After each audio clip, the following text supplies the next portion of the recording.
అది ఎందుకు తీశారు, వాళ్ళు చెప్పలేదు, వాళ్ళు షూస్ వేసుకొచ్చారంట.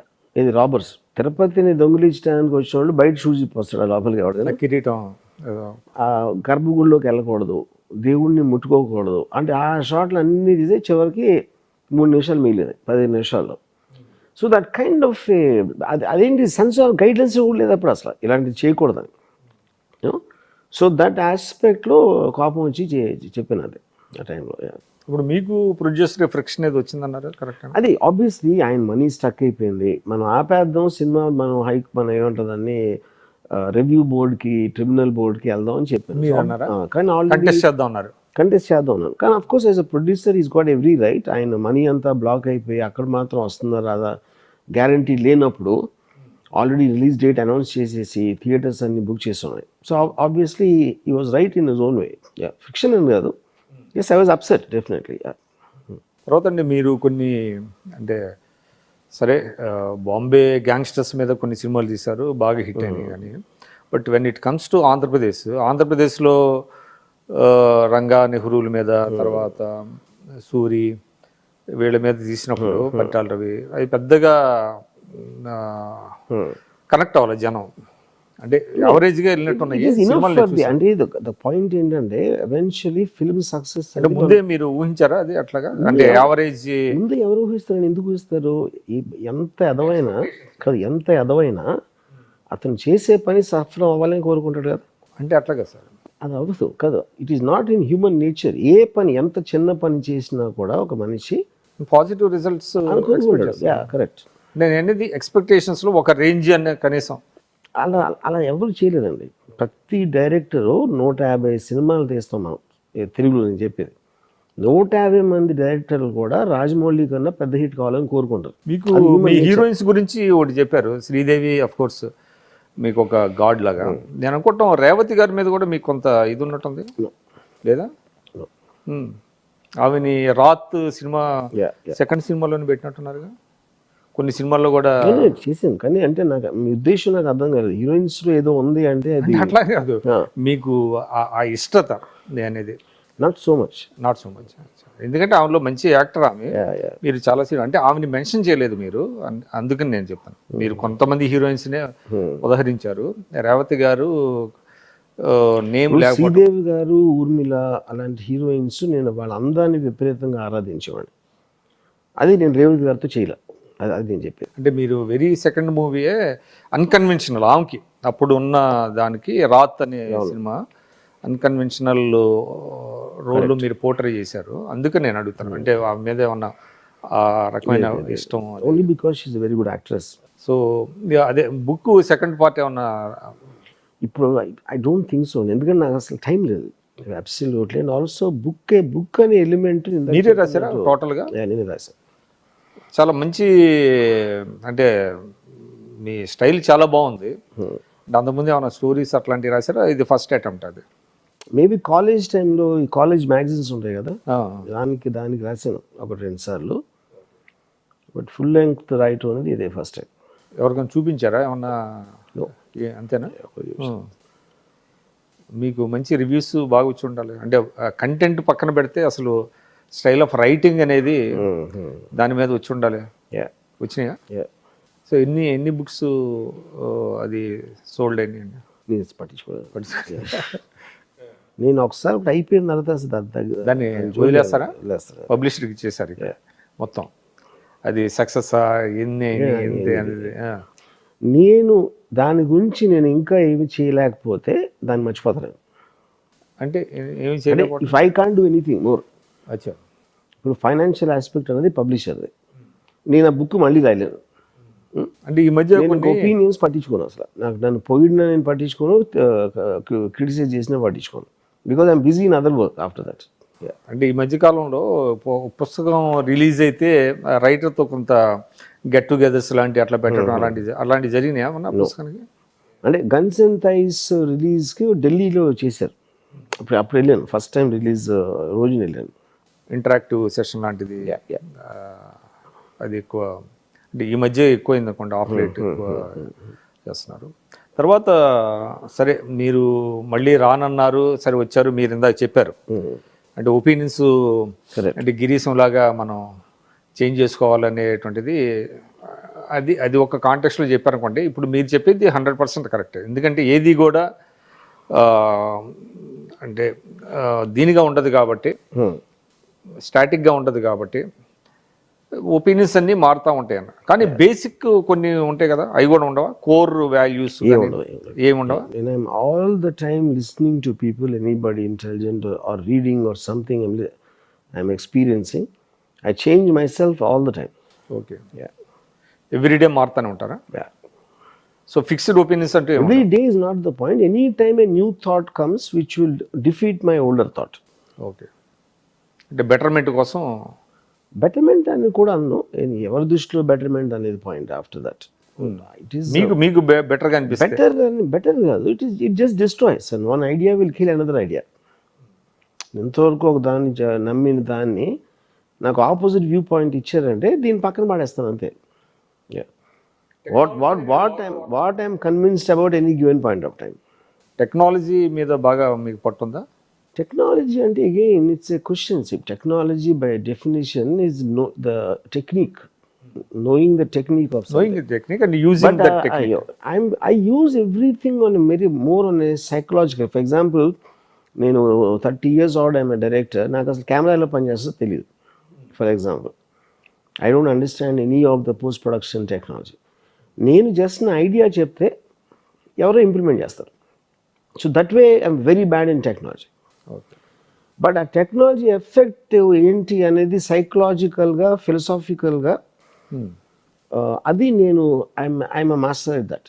దాని ఇంపాక్ట్ ఎట్లా ఉంటుంది అనేది మీరు ఎలా దాన్ని థియరిటికల్ ఐడియా బేసిక్గా. ఓకే, అంటే మీరు you are the first person అంటే ఇంట్రడ్యూస్ అంటే వేరియస్ ఇవి క్యాంప్స్ కానివ్వండి ఇవన్నీ అంటూ ఉంటారు. నాకు దాని మీద పెద్ద knowledge. That is what I'm calling application. అది అప్లికేషన్. ఇప్పుడు నేను స్టడీ క్యాంప్ని ఫస్ట్ టైం డిస్కవర్ చేశాను. స్టడీ క్యాంప్ ఎలా పనిచేస్తుంది నాకు తెలియదు, కానీ దాని రిజల్ట్ ఎలా ఉంటుంది అని నాకు తెలిసినప్పుడు ఎక్కడ వాడాలి, ఏం చేయాలి, just you roped in. Correct. తర్వాత ఇటీవల కాలంలో మీరు కొన్ని ఇష్యూస్ మీద స్పందిస్తున్న తీరు చూస్తే మీలో చాలా హ్యూమన్ యాంగిల్ అనేది డెఫినెట్గా ప్రతి వాళ్ళు ఉంటుంది, మీలో కూడా ఉందని.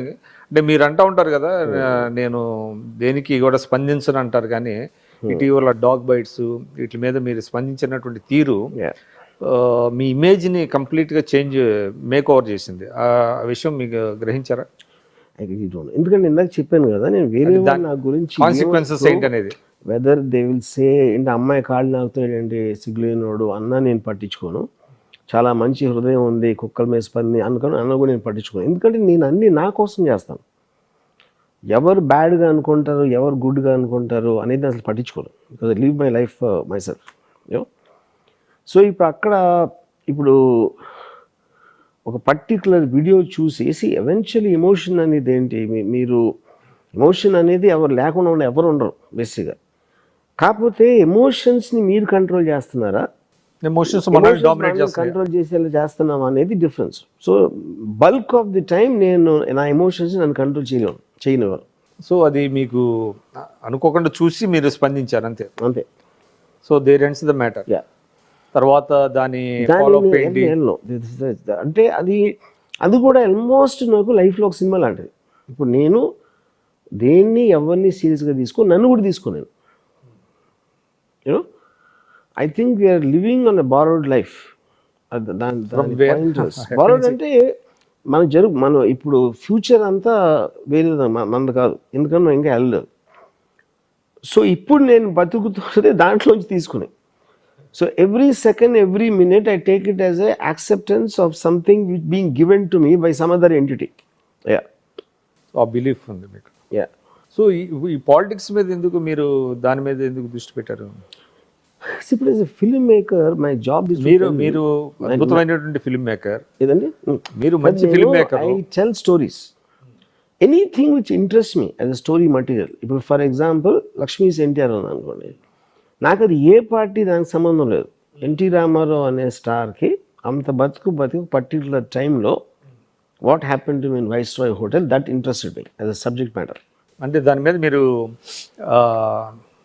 అంటే దేని మీద డిపెండ్ అయ్యారు? అంటే మీకు పెరిఫెరల్గా మీరు చూసారా, నిజంగా వాట్ ఎవర్ పబ్లిక్ డొమైన్లో ఉన్నది, పబ్లిక్ డొమైన్లో కూడా రెండు రకాలు ఉంటాయి. సిబిఐని ఎందుకు చేశారు అని జస్టిఫికేషన్ ఒక యాంగిల్ ఉంటుంది, నాన్ జస్టిఫైడ్ ఇంకొక యాంగిల్ ఉంటుంది. అప్పుడు నేను to my what you call my understanding power or what it is, I will choose to believe. ఇందాక నేను చెప్పాను కదా, నిజం అనేది నమ్మబుల్గా ఉండాలి. ఎందుకు జరిగిందని నాకు ఎవరు నమ్మబుల్గా చెప్పారు, నేను వాళ్ళ సైడ్ నుంచి తీసాను సినిమా. డబ్బులు వచ్చినాయి దానికి. సో అక్కడి నుంచి స్లోగా మీరు కాంటెంపరీ పాలిటిక్స్ వైపు దృష్టి పెట్టారా?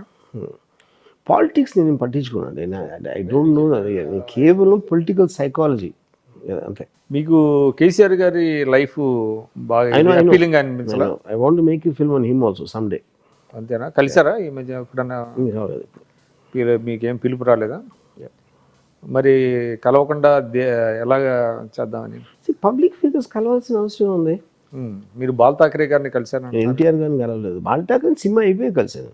సినిమా అయిపోయిన తర్వాత ముందు కలవలేదు? అప్పుడు అప్రిహెన్షన్స్ లేవంటే, ఎందుకంటే అక్కడ మహారాష్ట్రలో చాలా సెన్సిటివ్ కదా బాల్ ఠాకరేకి సంబంధించి. అంతా జనాలు ఊహించుకుంటారు. అంతేనా?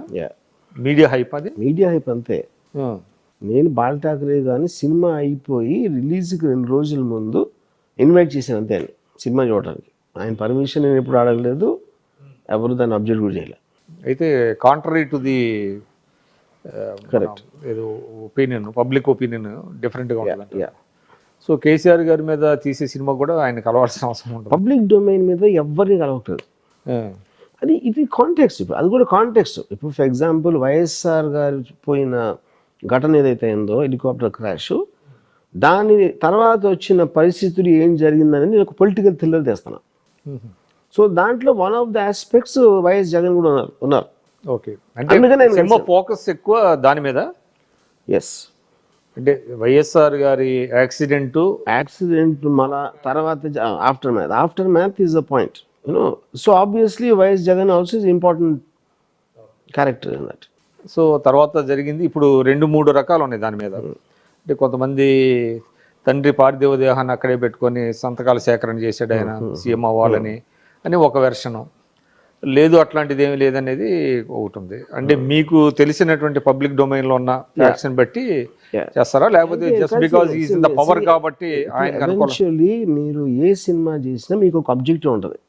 అబ్జెక్టివ్ నేరేటివ్లో ఫైనల్గా ఏమొస్తుంది అని, అది దేనికి లింక్ అయి ఉంటుంది, మీరు నమ్మిన నిజం మీద లింక్ అయి ఉంటుంది అది. సో ఇప్పుడు నేను కొన్ని చూపించాను అనుకోండి, ఇది అవ్వలేదని ఎవరో క్లెయిమ్ చేయొచ్చు, కానీ అవ్వలేదని అతను ప్రూవ్ చేయలేడు, అయ్యిందని నేను కూడా ప్రూవ్ చేయలేను. అంటే ఒక వెర్షన్ అంటే వర్షన్, ఒక వెర్షన్ వర్షన్ అది డిఫరెంట్ వెర్షన్స్ ఉంటాయి. అప్పుడు ఎవరన్నా అన్నారంటే ఇది ఇది ఇది ఇది ఇది కొంచెం బయాస్గా ఉంటుంది అది అంటే, అలా అనుకుంటే మీరు తీసుకోండి, మిమ్మల్ని ఎవరు ఆపారు? ఓన్లీ 2 థింగ్స్ అక్కడ, బయాస్గా ఉంటుందా లేదా ఒకటి, లేదు మీరు అసలు ఇది ఎవరో నమ్మరు, ఇంకా ప్రాబ్లం ఏముంది? మీరు you should not even bother. ఒకవేళ ఉంటుంది అని అనుకుంటే మీరు కూడా తీసుకోండి. అంటే history has to be retold అన్నారు. History has to be retold to everybody's convenience, to their convenience. History అనేది ఉండదని. ఇప్పుడు ఫర్ ఎగ్జాంపుల్ కాంటెంపరీ టైం తీసుకున్నాం అనుకోండి, సుశాంత్ సింగ్ రాజ్పూత్ అనే అతను చచ్చిపోయాడు, యాక్టర్. ఇప్పటి వరకు కూడా మర్డర్ కాదు తెలియదు మనకి. ఇప్పుడు మోడర్న్ టైమ్స్లో సీసీటీవీ కెమెరా, సిబిఐలు అన్నీ ఉన్నప్పుడు తెలియదు. హిస్టరీలో ఏం జరిగింది ఎవరికి తెలుసు? ఎవడో రాశాడు అక్కడ, ఎవడైతే రాసి ఆడ బుక్ అమ్ముడిపోయిందో ఎవరు వెర్షన్ వాళ్ళు రాస్తాం, అంతే అంతే. అక్కడ ఎంట్రీ తక్కువ ఉంటాయి రాసి, ఎందుకంటే కింగ్ ఆథరైజ్ చేస్తాడు, లేకపోతే తల నరికేస్తాడు అట్లా రాయిపోతే. ఇప్పుడు జరుగుతుంది ఇండియాలో అదే కదా, అందుకని మీకు ఒకటే ఉంటుంది. ఇప్పుడు ఇండియాలో జరుగుతుంది అన్ని, ఇప్పుడు బీజేపీ వాళ్ళు చేస్తుంది అంతే కదా, అంటే వాళ్ళ వెర్షన్ హిస్టరీ రాస్తున్నారు. ఇప్పుడు కష్టం ఉంది, రైట్. ఇప్పుడు హిస్టరీ అనేది లేదు, social media is the history.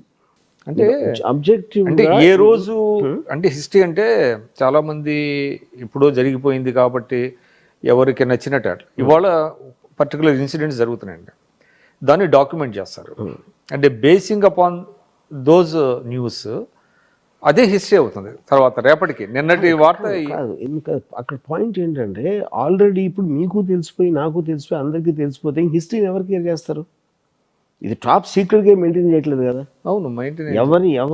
ఎవరు పవర్లో ఉంటే వాడు ఇష్టం వచ్చి నేరేటివ్ వాడు ఇస్తున్నాడు. వాడు ఆ నేరేటివ్ ఇచ్చేది అది పవర్లో ఉన్నాడు కాదు కాబట్టి వాడి క్రెడిబిలిటీ అనేది ఉండదు.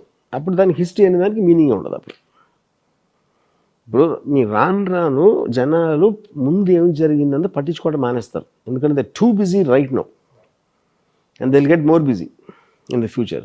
సో హిస్టరీకి రిలవెన్స్ ఉండదు అంటారు. కానీ ఇప్పుడు జరుగుతున్నది ఏంటంటే అంటే ఎప్పుడైతే జనానికి రీచ్ అవుతుందో different modes of communication, history మీద they are dwelling more and more into the history అండి. చాలా మంది ఇప్పుడు మీరు చూస్తే అంటే మీరు యూరోప్లో కానివ్వండి, లేకపోతే అమెరికాలో కానివ్వండి, ఇండియాలో కానివ్వండి. ఒక ఎగ్జాంపుల్ చెప్పండి నాకు, ఏమండి ఒక ఎగ్జాంపుల్ హిస్టరీ మీద మోర్ డెల్ అవుతున్నారు అన్న దానికి. ఇటీవల కాలంలో మీకు నేతాజీ ఎలా చనిపోయాడు అనే దాని మీద ఎక్కువ పుస్తకాలు వస్తున్నాయి. అదేవిధంగా వీర సావర్కర్ చాలా దేశభక్తుడు అనే దాని మీద వచ్చినాయి, కానీ ఎవరు చదువుతున్నారు నాకు తెలియదు. నేను ఎప్పుడు ఎవ్వరూ డిస్కస్ చేయడం నేను ఇంతవరకు ఏం లేదు. ఓకే, నేతాజీ సుభాష్ చంద్రబోస్ టాపిక్ లేపారు కాబట్టి నేను ఇంజనీరింగ్ కాలేజ్లో ఉన్నప్పుడు 40 years బ్యాక్ నేను సుభాష్ చంద్రబోస్ నా న్యూస్ రీల్స్ వచ్చి ఆ టైంలో నా పక్కన కూర్చున్న క్లాస్మేట్ ఆయన టప్పట్లు కొట్టేసి జై సుభాష్ చంద్రబోస్ అరిచాడు. నేను సుభాష్ చంద్రబోస్ అసలు నీకు ఏం చేశారో తెలుసా అన్న, తెలియదు. ఓకే, ఫ్రీడమ్ ఫైటర్, ఎవరిని ఫైట్ చేసారో తెలుసా అన్న, తెలియదు. హిట్లర్ మీద ఒపీనియన్ అన్న, హిట్లర్ కర్కోటకుడు బాస్ అన్నాడు. సుభాష్ చంద్రబోస్ గారు మ్యాక్సిమం ఆయన లైఫ్లో ట్రై చేసిన హిట్లర్ని కలవడానికి, ఎందుకంటే బ్రిటిష్తో మనం దెబ్బలాడుతున్నాం, బ్రిటిష్ అక్కడ వాళ్ళ హెల్ప్ అడిగారు. సో బేసిక్గా ఎమోషనల్ అవుట్ బర్స్ట్ చేసేవాడు ఎవ్వడో కూడా ఫ్యాక్ట్స్ కానీ సమాచారం డిఫరెన్స్ చేస్తే అసలు ఏం ఫరక్ పడదు అంటున్నారు ఫైనల్గా ఎవరికైనా మాట్లాడుకోవటానికి. ఓకే, వీర్ సావర్కర్ ఏంటి, సుభాష్ చంద్రబోస్ ఏంటి ఎవరో చెప్తారు, కానీ దాని ఎలిమెంట్ అని మాట్లాడతారు. కానీ ఇప్పుడు ఈవెన్ మీరు మావు కానీ లెనిన్ కానీ they never red call marks. Last డేస్లో ఇద్దరు చెప్పారు మేము చదవలేదని. మ్యాక్సిమం 1-2 కోట్స్ తీసుకుంటాడు, ఎందుకంటే మనుషులకి ఏంటంటే నేను చెప్తున్నాను అంటాను కానీ ఫలానా వాడు అన్నాడు, ఫలానా మహానుభావుడు చేశాడని కోట్ చేయటం అనేది ఇష్టం. ఆ కోట్కి మీనింగ్ కూడా తెలియదు అసలు ఫస్ట్ అది, you know. So I feel 99.9999% of the people, maybe more, దాంట్లో వాళ్ళు ఇవాళ లైఫ్లో వాళ్ళకి ఇవాళ ఏం జరుగుతుంది, రేపు ఏం జరగబోతుంది, ఈ రెండు తప్పిస్తే వాళ్ళ ఫ్యూచర్ ఆలోచించడు, పాస్ట్ ఆలోచించడు. సో ఇంకోటండి, ఇటీవల అంటే మీరు పొలిటికల్గా ఎక్కువ సినిమాల మీద కానివ్వండి, మీ ఒపీనియన్స్ కానీ చెప్తున్నారు. ఎందుకు యూఆర్ లీనింగ్ టువర్డ్స్ వైఎస్ఆర్సీపీ అన్న ఫీలింగ్ ఎందుకు వస్తుంది మీ ఇంటర్వ్యూస్లో? YSRCP is not, I'm leading towards Jagan. Definitely Jagan as a person I'm really fond of. అంటే ఏం నచ్చింది మీకు? నాకు జస్ట్ డిమీనర్. నేను ఒక మనిషి ఏం చేస్తున్నాడో అతని డ్యూటీ రెస్పాన్సిబిలిటీస్ అని నేను చూడండి ఎప్పుడు. అందులో నేను బాల్ ఠాకరే మీద సర్కార్ తీసినా, లేకపోతే ఇంకో ఏదో సినిమా తీసినా, ఏం చేసినా సరే వెదర్ ఫిక్షన్ అవ్వచ్చు, నాన్ ఫిక్షన్ అవ్వచ్చు, something about those characters interest me as a film maker. ఏం నచ్చింది జగన్ గారిలో మీకు? నాకు I think is far more dignified and demeanour కానీ, లేకపోతే తను మాట్లాడే విధానం, తను kind of the way he conducted himself YSR garu పోయిన తర్వాత, ఆ డిటర్మినేషన్ కానీ, ఇలాంటి కొన్ని క్వాలిటీస్. సో అది నచ్చింది. వైఎస్ఆర్సీపీ నాకు తెలియదు, నాకు నేను పార్టీగా వాళ్ళ పాలన ఏం చేస్తున్నారు నేను పాలన పట్టించుకున్నాను. ఐ డోంట్ నో, నేను అడ్మినిస్ట్రేటర్ని కాదు, ఎమ్మెల్యేని కాదు, లేకపోతే బడుగు వర్గాలకి ఏం చేస్తున్నారు నాకు తెలియదు, అసలు వాళ్ళు ఎవరో కూడా తెలియదు నాకు. సో ఆయన క్యారెక్టర్ కానివ్వండి, ఆయన క్యారెక్టరిస్టిక్స్ కానివ్వండి, కరెక్ట్, అవన్నీ మీకు బాగా నచ్చింది. కానీ ఒక ప్రమాదం ఉంటుంది కదా, ఇప్పుడు మీలాంటి సెలబ్రిటీస్ జస్ట్ ఎండార్స్ చేస్తే ఎవరినన్నా కూడా పీపుల్ క్యారీ అయిపోతూ ఉంటారు కదా, వితౌట్ అంటే going in to their merits and demerits. ఎవరికైనా చాయిస్ ఏముందన్న, ఇప్పుడు నేను సోషల్ రెస్పాన్సిబిలిటీ తీసుకోవట్లేదు, అంటే నేను మిమ్మల్ని అనేది కాదు. ఫస్ట్ ఆఫ్ ఆల్ మీకు ఒక 30 మంది మీకు తెలుసు అనుకోండి, మీరు 30 మందికి మీ మీద వేరే వేరే అభిప్రాయాలు ఉంటాయి, వాళ్ళకు ఉన్న ఎక్స్పీరియన్స్ బట్టి. సో నిజమైన మీరు ఎవరంటే ఎవరికి తెలియదు, అంటే మీకు అంటే మామూలు పర్లేదు ఎవరైనా సరే. బట్ మీలాంటి సెలబ్రిటీస్ ఇప్పుడు జగన్ ఒకరికి హెల్ప్ చేశారు అనుకోండి, చాలా మంచివారు అంటారు, హెల్ప్ చేయకపోతే జగన్ చెడ్డోడు అంటారు. సో అప్పుడు నమ్మి నేను చెప్పే ఒక నేరేటివ్ మీరు నమ్మకపోవచ్చు, లేకపోతే మీకు రాంగ్ అనిపించవచ్చు, ఎందుకంటే మీకున్న ఐదర్ ఎక్స్పీరియన్స్, లేకపోతే మీరు ఎక్కడో వేరే వాళ్ళ నుంచి విన్నారో దాన్ని బట్టి మీరు ఒక డెసిషన్ తీసుకుంటారు. సో నా పని కానీ మీ పని ఎవరి పని కానీ మనం అనుకున్నది చెప్పడం అంతే. ఓకే, ఇప్పుడు గాంధీ సినిమా ఉందనుకోండి, గాంధీ సినిమాలో ఈ మన్ను ఆబా గాంధీ సీన్ ఎందుకు పెట్టలేదు? ఆ ఒక్క సీన్ మొత్తం తేడా కొట్టేస్తుంది మొత్తం ఫిలింలో. యూనో కస్తూర్బా గారికి అపెండిసైటిస్ ఆపరేషన్ ఇచ్చినప్పుడు హీ రిఫ్యూజ్డ్ అన్ ఇంజెక్షన్, ఎందుకంటే ఫార్మ్ ఆఫ్ వైలెన్స్. అలాంటి చాదస్త బాలు కొన్ని ఉన్నాయి, కానీ వాటన్నిటిని పక్కన పెట్టారు. ఎందుకంటే spirit of Gandhi's non violence which is one of the greatest moments in the world, దానిని అది ఆ పర్టిక్యులర్ థింగ్ ఎలాంటి థాట్ ప్రాసెస్ నుంచి వచ్చింది చెప్పటమే ఉద్దేశం రిచర్డ్ అట్మన్బరో. దానికి పనికి వచ్చే నేరేటివ్స్ తీసుకున్నాడు, మిగతాన్ని పక్కన పరిచాడు. అంటే గ్లోరిఫికేషన్ అంటారా? No, glorification not necessary. Same thing మీరు ఒక మనిషిని చెడ్డడుగా చూపించినప్పుడు అతను మంచి అని తీసేయచ్చు. సో అంటే ఇప్పుడు కాంటెంపరీ అబ్జెక్టివ్ ఉండాలి. హిట్లర్ మీరు తీసారనుకోండి, హిట్లర్ కూడా మంచి చేసి ఉంటాడు 100%. ఎందుకు చేసి ఉంటాడు? లేకపోతే అసలు పొజిషన్ కాదు కదా ఫస్ట్ ఆఫ్ ఆల్. అసలు అతన్ని వాళ్ళంతగా ఆరాధించారని అంటే జర్మన్స్ ఏదో చూస్తుంటారు కదా, అంతవరకు వచ్చాడు, అదే ప్రూవ్ చేస్తుంది కదా. ఇప్పుడు కాంటెంపరీ పొలిటికల్ సినేరియోలో సరే జగన్ గారు అంటే మీకు ఇష్టం, కేసీఆర్ గారు అంటే కూడా మీకు ఈక్వల్లీ ఇది ఉన్నది. వాళ్ళ తప్ప ఇంకెవరు కనపడలేదు మీకు, ఉన్నారా? అంటే ఇప్పుడు నాకున్న ఇమ్మీడియట్ సినారియోలో నాకు పరిచయం ఉన్న వాళ్ళు అక్కడ రెస్పాండ్ అవుతారు. నాకు మహారాష్ట్ర, తెలుగు రాష్ట్రాల్లో, ఉత్తరప్రదేశ్ అది నాకు తెలియదు. అంటే తెలుగు రాష్ట్రాలకు సంబంధించి ఈ ఇద్దరైనా ఇంకెవరన్నా ఉన్నారా? అంటే మీరు పవన్ కళ్యాణ్ గారిని చాలామంది, ఆయనకి హ్యూజ్ ఫ్యాన్ ఫాలోయింగ్ ఉంది కదా, ఆయన మీద మీరు కొంచెం Pawan Kalyan is a film star అండి. ఫిల్మ్ స్టార్గా is an extraordinary popular person. Pawan Kalyan ఇంకా పాలిటీషియన్ అయ్యాడని నేను ఇంకా రీసెర్చ్ అవ్వాలి. So I think that will only come once he gets elected. Just ఒక రిబెల్ లీడర్ లాగా వస్తున్నాడు ఇప్పుడు actually if you look at it, you know.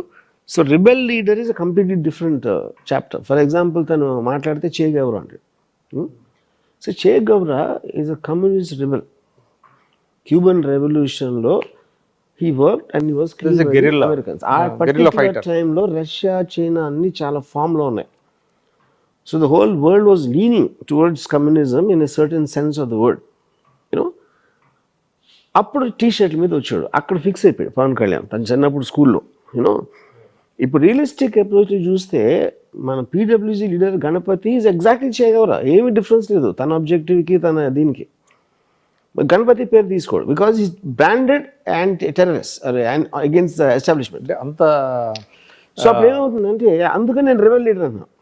వానా be rebel leader, it is actual rebel leader కాదు. రెబెల్ అంటే actual violence తీసుకోవాలి. ఊరికనే మాటలతో నరికేస్తా, గొంతు పిసికి చంపేస్తా అంటే అది కాదు కదా basic point, you know. So in other words, simplest answer, I don't consider himself a politician right no till what he does in some election or the other. Yeah. So అంటే పవన్ కళ్యాణ్ గారు బేసిక్గా ఫిల్మ్ స్టార్ అంటే elect అయితేనే political leader అనే మీ opinion? అంటే ఎందుకంటే మీకు అప్పుడే what is a politician doing at the end of the day, the policies what he implements, what he changes, how it changes the way the people live. ఈ కొలబద్ద అనేది లేనప్పుడు మీకు పొలిటీషియన్ ముందే ఎలా ఇచ్చేస్తారు? తన సినిమా రిలీజ్ అవ్వకుండా సూపర్ స్టార్ అవడు కదా ఎవరు. సినిమా రిలీజ్ కలెక్షన్స్ బట్టి కదా ఫైనల్ గా సూపర్ స్టార్ అయ్యేది. అంటే మీరు ఇప్పుడు ఏదైతే ఒక ప్రతిపాదించారో అది ఒక నూతన సిద్ధాంతంగా చెప్పాలి పాలిటిక్స్ లో. అన్లెస్ ఈ గెట్స్ ఎలక్టెడ్, కరెక్ట్, ఈ కెనాట్ బికమ్ ఏ పొలిటీషియన్ అనేది. ఆ పొలిటీషియన్ అనే బిరుదు ఇవ్వటానికి మీకు ఏదో ఒక కొలబద్ద ఎలా ఉంటుంది? లేకపోతే అంటే పొలిటీషియన్ సడన్ గా నేను ఎలక్షన్ లో లేదా అప్పుడు నేను పాలిటీషియన్ అయిపోతానా? Yes, he's got a following. అంటే మీకు ఇప్పుడు ఆయన చేసేది సీరియస్ గా ఉందంటారా, అమ్యూజింగ్ గా ఉందా? See, I don't think it is amusing, is not, it is entertaining for sure, because he is an actor. తన డైలాగ్ చెప్తే బాగుంటుంది, చూడటానికి బాగుంటాడు. సో హీస్ కెమెరాలో రాజకీయాల్లోకి వచ్చి ఇప్పుడు ఏదైతే ఆయన సొంత పార్టీ పెట్టి మీటింగ్లు పెడుతున్నాడు, ప్రజల దగ్గరికి వెళ్తున్నారు, తర్వాత నేను అదే చెప్తున్నాను, వాళ్ళందరూ ఫ్యాన్స్ థియేటర్స్ లోంచి మీటింగ్స్ వస్తున్నారు. థియేటర్స్ లో పవన్ నచ్చినోడే వస్తాడు మీటింగ్కి, నాట్ అదర్వైజ్. ఎందుకంటే మిగతా వాళ్ళందరూ they will watch and wait what he sees, what he does in the context. ఇప్పుడు వైఎస్ఆర్ గారు పోయారు కాబట్టి జగన్ వచ్చారు. ఫీల్డ్లోకి, లేకపోతే ఇంకా చాలా టైం పట్టేది కదా రావటానికి అవును, ఆ స్పేస్లోకి వచ్చాడు. స్పేస్లో. So freshly from being a film star he came. Film star కాకుండా జస్ట్ తనకి ఇదే భావాలు ఇదే ఉండి ఎక్కడ నోబడి నో ఆల్సో ఎవరు దాన్ని. కానీ మీ ఇటీవల మీరు చేసిన కొన్ని కామెంట్స్, అంటే ఆయన చాలా పుస్తకాలు చదివాడని చెప్తా ఉంటారు. ఆయన ఒక 20 పుస్తకాలు కూడా పేర్లు చెబితే అని మీరు కామెంట్ చేశారు. మీరు అంతా దీనికి ఎలా చెప్పగలుగుతున్నారు? కానీ నేను అదే అన్నా, 2 లక్షల పుస్తకాలు చదవడం. 2 లక్షల పుస్తకాలు చదివాడు ఎవరన్నారు? పవన్ కళ్యాణ్ ఆయన చెప్పాడు. నేను దాని మీద కదా కామెంట్ ఓపెన్ 2 లక్షల పుస్తకాలు చదివానని చెప్పాడు. నేను కామెంట్ చేసిందే దాని వలన. ఆయన చేయలేదండి.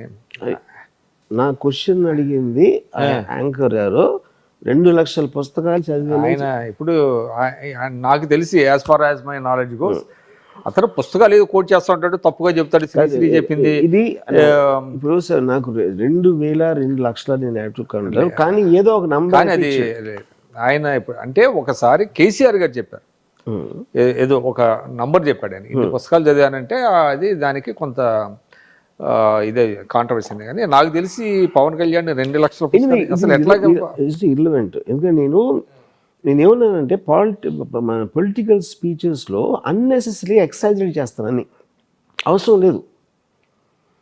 మీరు ఎప్పుడైతే నేను చాలా పుస్తకాలు చదివాను అంటే చాలా అనేది మీ నంబర్ వదిలేరు వాళ్ళ ఇమాజినేషన్కి. మీరు ఫిగర్ చెప్పినప్పుడు అసలు ఏం చదివామనేది కాదండి, ఎవరు ఎన్ని పుస్తకాలు చదివాను. నేను అదే చెప్పాను కాదు, మీకు 20 పుస్తకాలు పేర్లు చెప్పండి, దాంట్లో 2 పుస్తకాల్లో కంటెంట్ చెప్పండి అన్న, అంతే నేను అడిగింది. ఓకే, ఫర్మ్ బిలీఫ్ అది చదివి ఉండడం 100%. ఎందుకంటే నాకు తెలిసిపోతుంది కదా. చే గవరా ఇస్ ద బిగ్గెస్ట్ ఎగ్జాంపుల్. తర్వాత నేను తన ఫ్రెండ్ ఎవడో రాజు రవితేజ ఏదో ఉంది, అతని పేరు మర్చిపోయాను.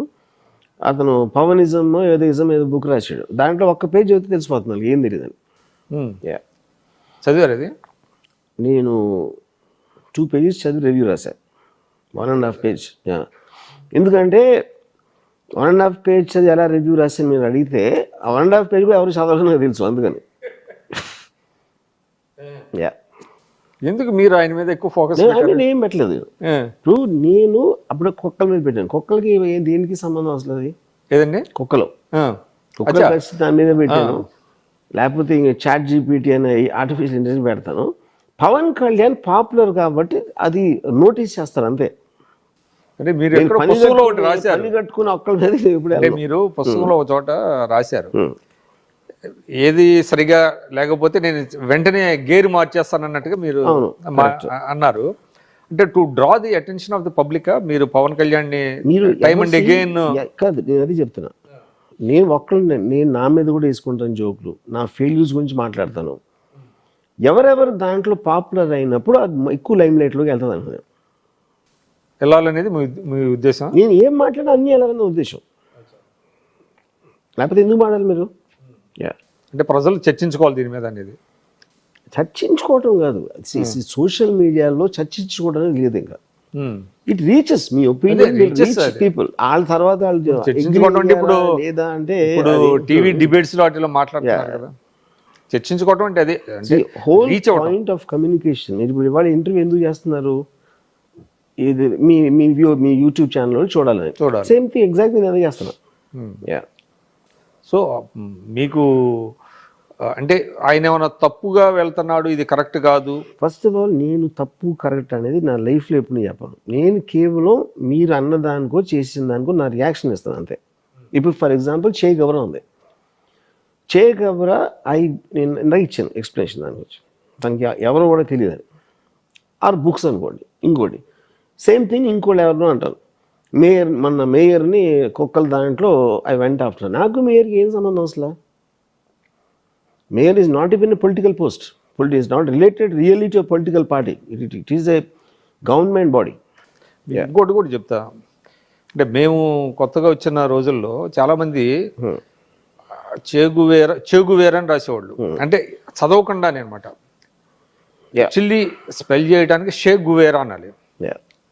అంటే చాలా మంది సోకాల్డ్ కమ్యూనిస్ట్ అది ఇప్పుడు దాంట్లో బికాజ్ ఇంగ్లీష్లో స్పెల్లింగ్ అనేది క్లియర్గా సిహెచ్ అనేది మనం ఆటోమేటిక్గా చాట్ అంటాం, మనం షార్ట్ అన్నాం కదా. ఆ కాంప్లెక్సిటీ ఎలాగో ఉంది ఇంగ్లీష్ లాంగ్వేజ్. సో అది మాట్లాడేటప్పుడు కానివ్వండి, రాసేటప్పుడు కానివ్వండి. అంటే దాన్ని బట్టి అసలు వాళ్ళు చదివారా లేదా? I don't think that is a point. ఎందుకంటే ఇప్పుడు నేను ఏలియన్ అన్న ఒక సినిమా వచ్చింది, అవును నేను చాలా రోజులు అలైన్ అని ఉండేదాన్ని, ఏఎల్ఐఎన్. నాకు ఎప్పుడో చెప్పాడు అలైన్ కాదని. So we'll make fun even if you know English you'll make mistakes on those things. నేను దాని గురించి కావట్లేదు, అంటే కనీసం తెలిసి ఉండాలి కదా. అంటే ఇప్పుడు నేను ఒకటి చెప్తాను, కోట్ చేసి మీరు అరుస్తా మాట్లాడారంటే 100% అది చదవలేదని తెలిసిపోతుంది. అంటే నేను ఇంకోటి చెప్తాను, ఎందుకంటే మీరు అర్థం చేసుకున్నప్పుడు ఎమోషన్ లూజ్ అవ్వాలి. ఎమోషన్ డెఫినెట్ గా that is the one of the traits, అది డెఫినెట్ గా. అంటే నేను ఒక చిన్న ఎగ్జాంపుల్, చాలా మంది కమ్యూనిస్టులు దాస్ క్యాపిటల్ అని మాట్లాడుతున్నారు. చాలా దాస్ క్యాపిటల్ ఏంటి అని ఒక డౌట్ వచ్చేది నాకు కూడా. తర్వాత నేను కొన్నాళ్ళు జర్మన్ లాంగ్వేజ్ నేర్చుకున్నప్పుడు అది ఆర్టికల్ అది డజ్, అది క్యాపిటల్ అని అనాలి మామూలుగా. ఇక్కడ కమ్యూనిస్టులు చాలా మంది తెలియక దాస్ క్యాపిటల్ అని, అంటే వితౌట్ బాదరింగ్. సేమ్ థింగ్ అదే కదా. అంటే నేను ప్రొనౌన్సియేషన్ ఆఫ్ ద నేమ్ అని సీరియస్గా తీసుకునేది మీనింగ్ లేదండి.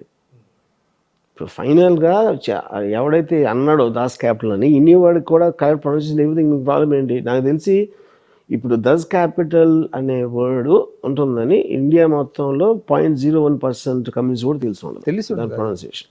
కానీ వాళ్ళకి డౌట్ రావాలి కదా, ఇది దాస్ క్యాపిటల్, దాస్ అనేది ఏంటి? Not necessary.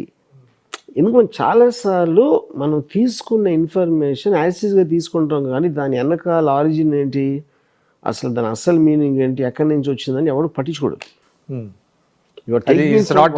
అంతే, ఇట్స్ నాట్ ఎన్ ఇష్యూ అంటారు. డెఫినెట్గా. అయితే ఒకటి మెయిన్ ఇష్యూ ఏంటి, సరే అంటే అది లేకపోయినా కూడా మీరు అన్నట్టుగా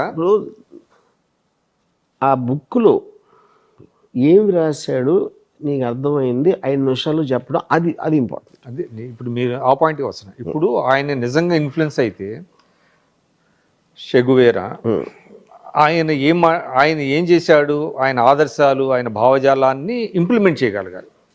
అదే కదా, ఇంప్లిమెంట్ చేయకపోయినా కనీసం అర్థం చేసుకుని ఇంకోటి చెప్పగలిగే కెపాసిటీ ఉండాలి. అంటే ఇప్పుడు ప్రాబ్లమ్ అదే కదా ఆయనకి. ఇప్పుడు బీజేపీ భావజాలానికి వెళ్ళటమే చాలా క్యాపిటల్ అనేది ఎవరు చదవరండి 100%. అప్పర్ లిమిట్ కమ్యూనిస్ట్ మేనిఫెస్టో చదువుతారు. కమ్యూనిస్ట్ మేనిఫెస్టోలో కూడా ఇంపార్టెంట్ కోట్స్ అని అక్కడి నుంచే, విప్లవం తుపాకీ నుంచి వస్తుంది, మీకేం పోయే లేవు, సంఖ్యలు తప్ప, ఇలాంటి 4-5 కోట్స్ తీసుకుంటారు. దానికి తప్పిస్తే ఇంకా పెద్ద చదవాల్సిన అవసరం చదవటం అసలు తెలుగులో చదివితే మీకేం అర్థం అవుతుంది. మామూలుగా కమ్యూనిజం అది ఇనుప గుగ్గిళ్ళలాగా ఉంటుంది. అది equally tough in English also. కాబట్టి అది ఒరిజినల్గా ఎవరైనా చదివి, నేను అందుకనే అంటున్నా, అది చదవలేదు ఎవరు, కానీ కోటబుల్ కోట్స్. ఇప్పుడు మీరు ఒక భేదవాడిని తీసుకుని నీకు రక్తం, నీ ఆడికి రక్తం, నువ్వు గాలి పీలుస్తావు, ఆడి దగ్గర కారు ఉంది నీ దగ్గర లేదు అంటే అంతకన్నా ఇంకా సింప్లిస్టిక్ ఏముంటుంది అర్థం చేసుకోవడానికి? దానికి థియరిటికల్గా మీరు 30 ఇవ్వచ్చు, అది అవసరం లేదన్న చేయటానికి. అందుకనే అర్థం అవ్వకుండా ఫాస్టెస్ట్ వేలో అప్లై చేయడానికి ట్రై చేసింది కమ్యూనిజం ఒకటే.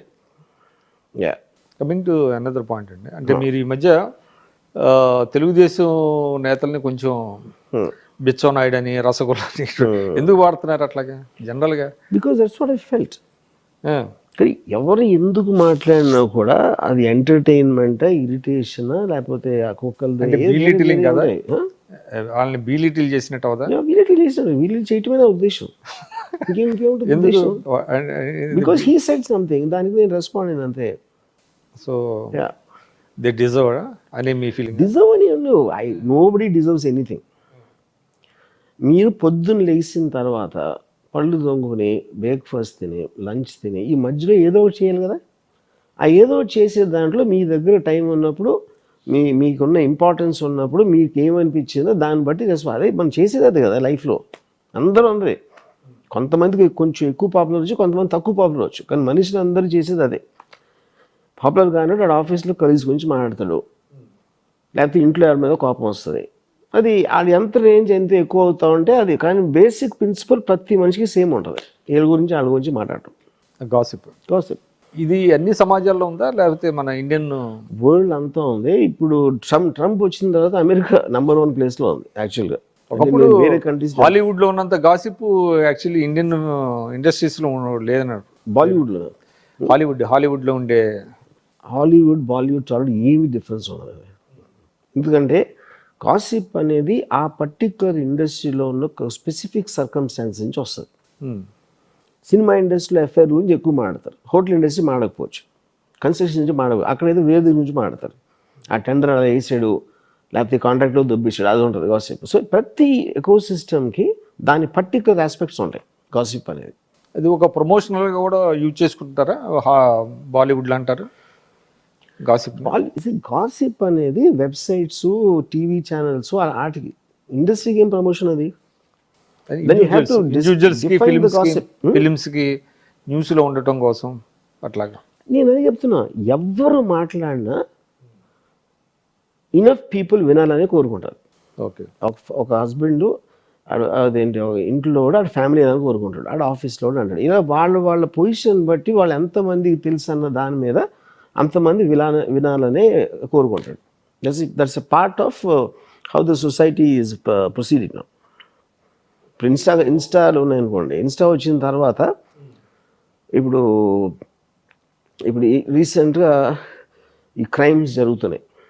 ఫర్ ఎగ్జాంపుల్ నబీన్ ఏదో మర్డర్ జరిగింది. మనం ఇప్పుడు పోలీస్ ఆఫీసర్ ఏమంటున్నారు, ఇది మన రోడ్డు మీద వెళ్తా గబుక్కుని ఎవరైనా హాయ్ అంటే మన హాయ్ అని మనం వెళ్ళి షేక్ హ్యాండ్ ఇవ్వం కదా తెలియకుండా.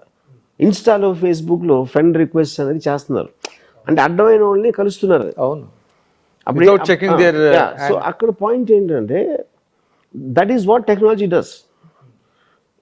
మీరు రోడ్డు మీద నడిచి వెళ్తున్నప్పుడు మీ ఫోకస్ ఎక్కడ ఉంటుంది, మీరు చేస్తున్న పని మీద ఉంటుంది.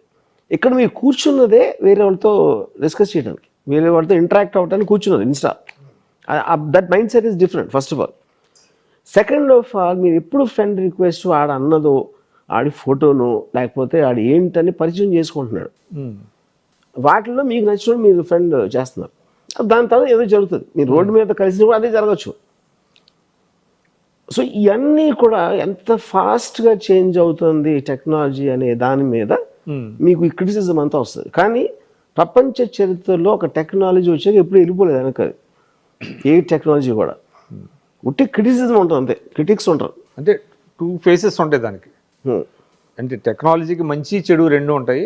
దాన్ని ప్రతి దానికి మీరు ఏ డెసిషన్ తీసుకున్నా లైఫ్లో దానికి మంచి చెడు ఉంటుంది, అలాగే టెక్నాలజీకి ఉంటుంది. సార్ ఇంకోటి అండి, మీరు ఇప్పుడు సినిమా ఇండస్ట్రీకి వచ్చి 40 years అయిందా? 34 years. 34 yearsగా మీరు స్టిల్ రెలవెంట్గా ఉన్నారు. దానికి ఏంటి రీజన్ ఏంటి? ఫస్ట్ ఆఫ్ ఆల్ అండి, సినిమా అనేది ఏంటి, మీడియం అది. మీరు ఏం చేస్తున్నారు, ఎక్స్ప్రెస్ చేస్తున్నారు. నేను ఇప్పుడు మీతో మాట్లాడుతున్నాను, లేకపోతే నేను ఒక ట్వీట్ పెట్టచ్చు, లేకపోతే నేను ఒక బుక్ ఏదైనా రాయొచ్చు, లేకపోతే సినిమా తీయచ్చు. All of them are mediums. So as long as you're in touch with what's happening around you will always be relevant. మీకు నంబర్ ఆఫ్ పీపుల్ మారచ్చు, తక్కువ వచ్చు, ఎక్కువ వచ్చు, అలాంటిది అవ్వచ్చు, మీ మీద ఇంప్రెషన్ పోవచ్చు, రావచ్చు, ఇలాంటివి జరుగుతాయి. కానీ all the time if you are reacting to what is happening around you, it obviously will be relevant. So ఆ రకంగా మీరు రిలవెంట్గా కాదా అనేది నాకు తెలియదు. నేను నా లైఫ్లో బతుకున్నంత కాలం నాకు అనిపించింది చేస్తాను. అది కొంతమందికి రిలవెంట్ అవ్వచ్చు, కొంతమంది అవ్వకపోవచ్చు. వాళ్ళకు ఉందా లేదా అన్న దాంతో నేను చేయట్లా. మీ వేలో మీరు అంతే. ట్విట్టర్లో మీరు చాలా యాక్టివ్గా ఉంటారు. ఎంత టైం మీరు స్పెండ్ చేస్తుంటారు? అంటే ఈ రియాక్ట్ అవ్వడానికి కొన్ని సబ్జెక్ట్స్ తీసుకుంటున్నారు కదా.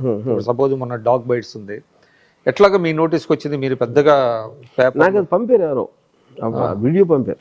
జనరల్గా న్యూస్ అయిపోయిన చోట పేపర్లు చదవరా? పేపర్ చదివి నేను 15 years అయి ఉంటుంది. 15 years అయి ఉంటుంది. ఏది న్యూస్ పేపర్ అసలు రావా మీకు? రాదు. తెప్పించరు. ఎందుకంటే very outdated concept news paper చదవడం. మీకు యూట్యూబ్, సోషల్ మీడియా ఉన్నప్పుడు మీకు సంబంధించిన న్యూస్ ఎలా వస్తాయి? అవి వాచ్ చేస్తారా? Yeah, YouTube. నేను మోస్ట్ ఆఫ్ ద టైమ్ ఇప్పుడు నాకు అంటే ఇప్పుడు ఫర్ ఎగ్జాంపుల్ ఒక రిలవెంట్ ఏదైనా జరిగింది అనుకోండి, మీరు యూట్యూబ్లో వీడియోస్ సర్క్యులేట్ చేస్తూ ఉంటే కాన్స్టెంట్ ఏ పాపప్ అవుతున్నాయి, మోస్ట్ ట్రెండింగ్లోనే పాపప్ అవుతాయి ఫస్ట్. దాంట్లో మీకు తెలిసిపోతుంది ఇంపార్టెంట్ న్యూస్ అని. కొన్ని ఏమో ఎవరో పంపుతారు లింక్. ఎంత టైం స్పెండ్ చేస్తారు అట్ల మీద మీరు? అట్లా ఉండేదా? ర్యాండమ్గా చూస్తున్నాను, దానికి పర్టికులర్ టైం కేటాయించి అట్లాగా అంటే ఏవి అట్రాక్ట్ అవుతాయి మీకు? అంటే సినిమాయా లేకపోతే public depends on the issue Issue, particular thing నా ఒక సబ్జెక్ట్ మ్యాటర్. క్రైమ్ ఇలాంటివన్నీ ఎక్కువ వస్తున్నాయి కదా. క్రైమ్ కూడా అన్ని చేయలేను బేసిక్గా.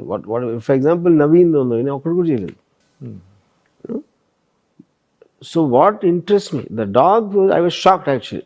ఆ డాగ్ వీడియో మాత్రం నేను చాలా షాక్ చేసిన. అసలు అలాంటిది ఉంటుందని నేను ఎక్స్పెక్ట్ చేయలేదు. అంటే ఈ డాగ్స్ బైట్స్ ఇలాంటివన్నీ ఉన్నాయండి.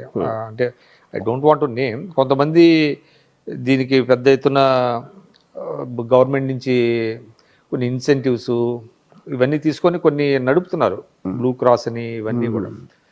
అవన్నీ మరి ఏం చేస్తున్నాయో తెలియట్లేదు. మరి సరే, అడ్మినిస్ట్రేషన్ కూడా ఇప్పుడు ఫెయిల్ అయింది అనుకోండి. ఇది మొమెంటరీగా ఉందంటారా? అంటే నీ జర్క్ రియాక్షన్ అంటారు కదా, అట్లాగా? లేకపోతే వన్స్ ఫర్ ఆల్ మనం మన ఇండియాలో అన్ని నిజ క్రియేషన్స్ ఉంటాయి. ఎందుకంటే అకౌంటబిలిటీ ఉండదు. ఎవరు అప్పటికప్పుడు గబగబో చేసేస్తారు కొంచెంసేపు. అది న్యూస్లో నుంచి వెళ్ళిపోగానే అందరూ మర్చిపోతారు. అంటే ఒక లాజికల్ కన్క్లూజన్కి తీసుకెళ్లాలనేది మీరు అనుకుంటారా? అంటే అది అవ్వదు. ఎందుకంటే మనకున్న కోరికలు పర్ఫెక్ట్ అందరికీ తెలుసు, కానీ దాన్ని ఇంప్లిమెంట్ చేసి ఫాలో అప్ చేసే ఇలాంటి మెంటల్. ఫర్ ఎగ్జాంపుల్ అసెంబ్లీ ఉందనుకోండి, అసెంబ్లీ ఏంటి, ఈ ప్రజాప్రతినిధులు వచ్చి హిట్ టీవీ యాప్